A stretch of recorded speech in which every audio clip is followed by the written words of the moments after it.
And it's going to be like a written article thing as well. Cool. On the website. So, Great. yeah. Okay, let's start off first. The first thing I noticed with the film was that it's a school dance film. Australia doesn't do that. Americans do the prom horror thing. Yeah. You reckon after this film, a lot of people are going to catch on and like make their own version of the school dance horror slasher kind of film? What, like sort of home movies? Well, I'm talking more like just studios, filmmakers.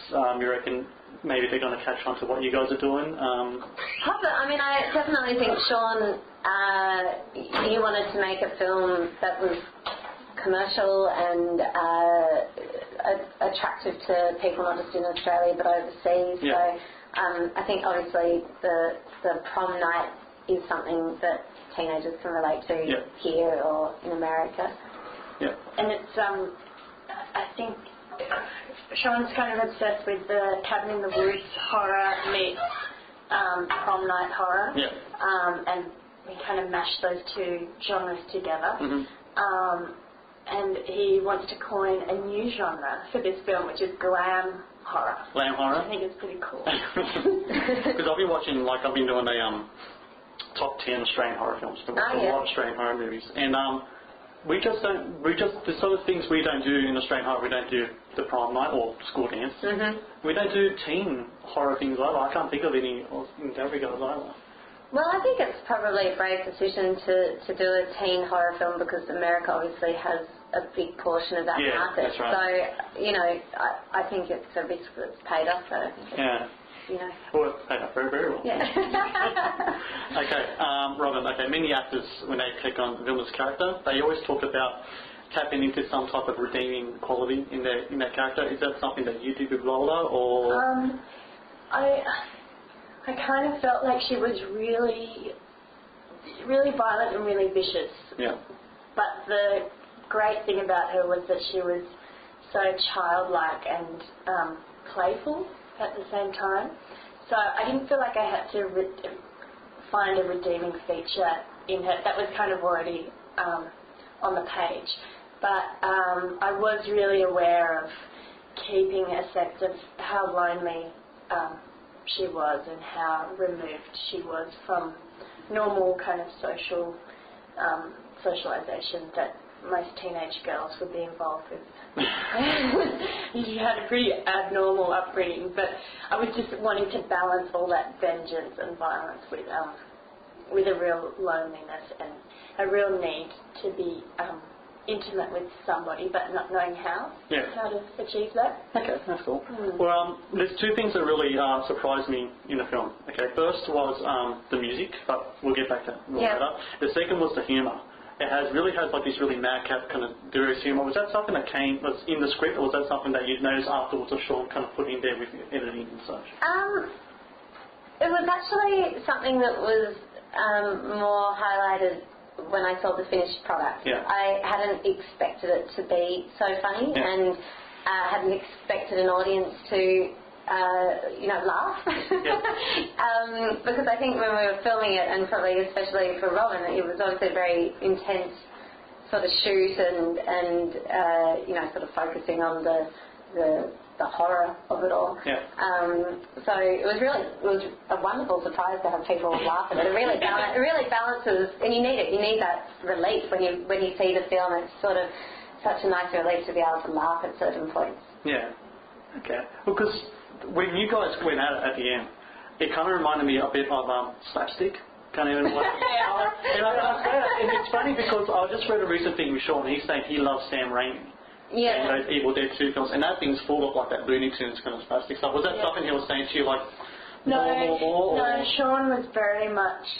He was so serious when we were shooting. We were all really quite serious, and then we'd kind of finish a take and burst out laughing because the scene that we just shot was kind of so absurd. But in the actual moment, we were all like really intense. But with that stuff in the car with Vic and I think.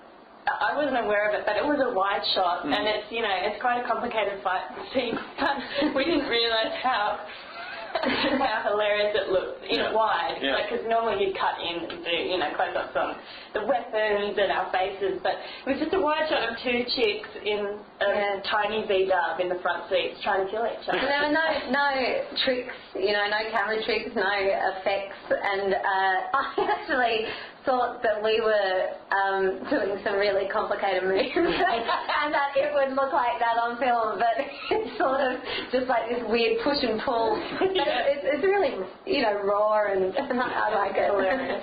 But then we get to have some real kind of kick-ass moments. Yeah. When Vic kicks me in the face. And Xavier and I, when we fight in the kitchen, that's pretty... Yeah. I like all that fight.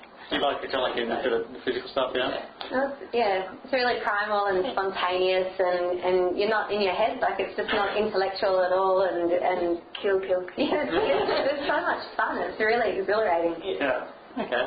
And now back to the music. Your character has a theme song kind of in a way, doesn't she? With the Casey James song. Very special song. Yeah. I bet you'll think of it after the shoot.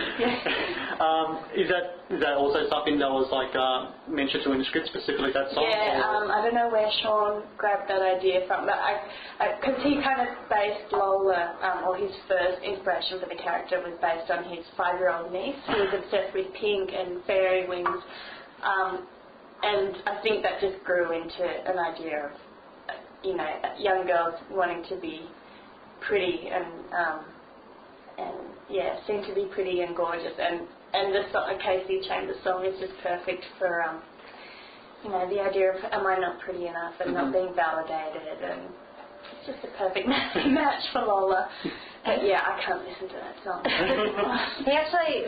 Sean loves music, and the songs that are in the film, he was very specific about, and they were all written into the script. So I remember when I first read it, specific lyrics were written into the script. So,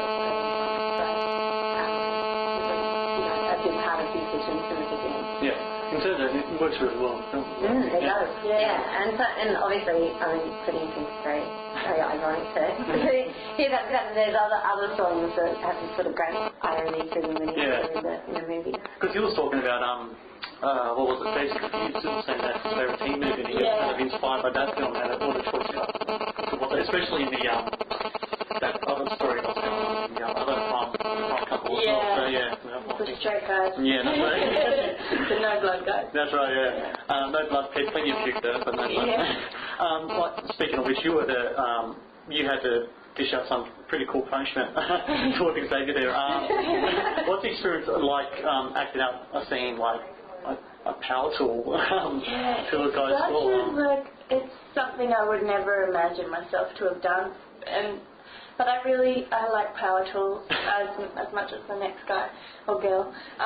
But I don't know, there's something really exciting about taking like a domestic object that everyone's really familiar with, like a kitchen knife or a kettle or a power tool, a power drill, and inflicting pain with those really familiar objects. There's something extra kind of disturbing about it. Or a chicken drumstick, I'll tell you. Yeah. I still cannot. Someone never says you chicken, no. Yeah. No, isn't it? Yeah, that scene just popped back into my head. I remember how gross it is. It's the sound effects when the chicken hits his mouth. Oh, yeah. Moist. Let's move on. Now, we're talking about paying the violence. What I liked about your scenes was a lot of these films, the families of the people who are being victims, you don't see them. In your case, though, it shows the rippling effects from what's happening to him back to you guys. That's something that really intrigued you when you were reading the script. Yeah, I really loved that Holly wasn't just that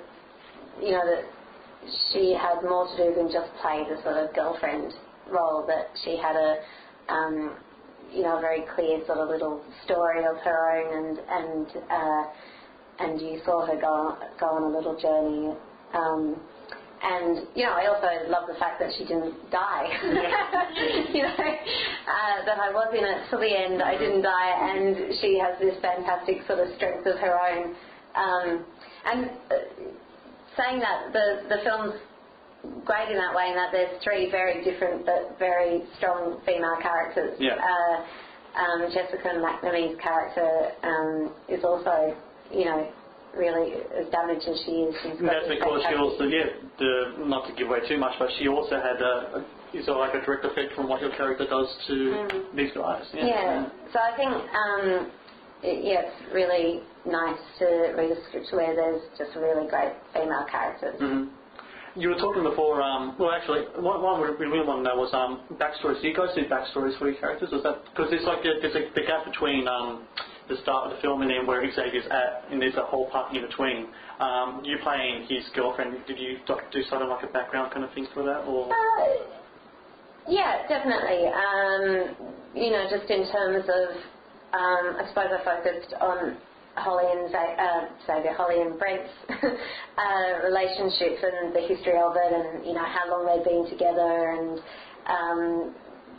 the more sort of history you can give a character, the more you have to draw on. Sean, Robin can talk in a minute about the sort of stuff Sean gave her, but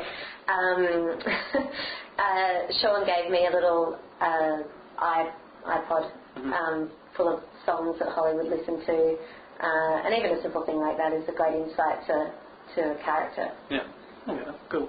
Yeah, Sean gave me a big kind of folder of research that he'd done on Jeffrey Dahmer, and he had a whole lot of visual references from films, from Misery to Carrie to Natural Born Killers and Tarantino films, and just a whole bunch of really kind of potent images.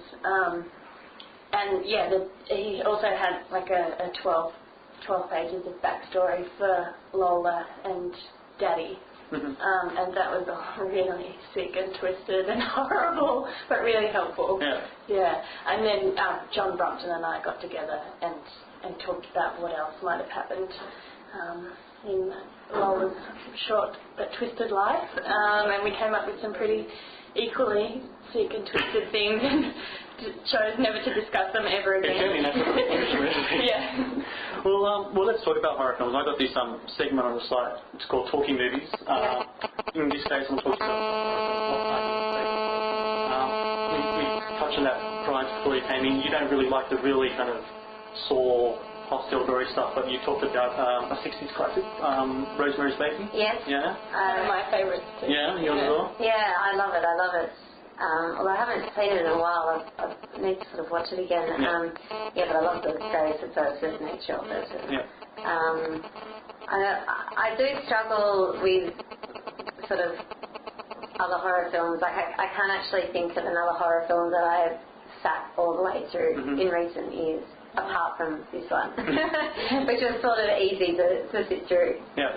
You know what's coming. Yes.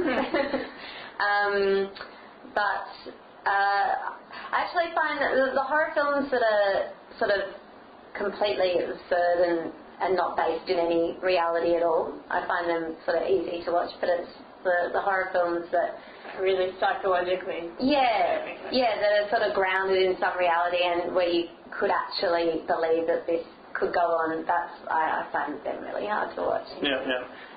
And yourself, you just mentioned several films you had as research. Are they in the pantheon of your favourite horror movies? Yeah, Misery is definitely up there. It's probably my number one favourite now. Just because it was such a big inspiration for this film. Mm-hmm. Just that dynamic between Kathy Bates' character and her victim. We've kind of the dynamic is so similar, and the loneliness and the need for male companionship, and her performance is just terrifying. She's so kind of nurturing and she turns. One film I kept getting back to and watching it was Texas Chainsaw Massacre, the original. Was that something that I'm sure? He's drawn a lot of inspiration from Texas Chainsaw Massacre and also the real life. Was he part of your research stuff? No, I didn't go there because Jeffrey Dahmer was quite enough for me to stomach. But Sean's drawn a lot of inspiration from that film in particular. Especially with the whole dinner table, kind of conversion around the table. You haven't seen it, so... No, I haven't. It's like the... Yeah. I'll put it on the bottom of my to watch list. But it's an experience. If you're a horror fan, it's right up there in terms of credibility. That's right. Well, tradition. Talking about the violence in film, how you would have viewed violence in film prior to making Loved Ones differ to how you view it now, and then being a part of a film that is violent? Well, I'm a huge martial arts fan, and I love Jackie Chan and Bruce Lee, and I really admire fight choreography when it's done supremely well. I think it's really exciting for an audience. But I think, gratuitous violence or, is something, unless it's really necessary to the story and the characters, it's frustrating. But with this film, the violence kind of complements the comedy, and it's so nice edge to, it's so nice edge that the comedy and the violence kind of complement each other in a way, and it's kind of got a Tarantino feel to it, where the blood and the violence is kind of stylized almost, so it's a lot easier to handle. Although, having said that, there are some pretty grueling scenes. Yeah, definitely. And in yourself, in regards to violence in film, like you of course you know now, those type of violent films is your thing, but being a part of one, can you view one now and say, oh, I know how that works because I was kind of part of that? Yeah, I guess my opinion is sort of similar to Robin's. It's the violence in the film sort of feels like a necessary part of the whole package. Yeah. And even though it's hard to watch it, I don't think it exploits the use of violence in a gratuitous or sort of bad way. I mean, I am biased. Having been in the film.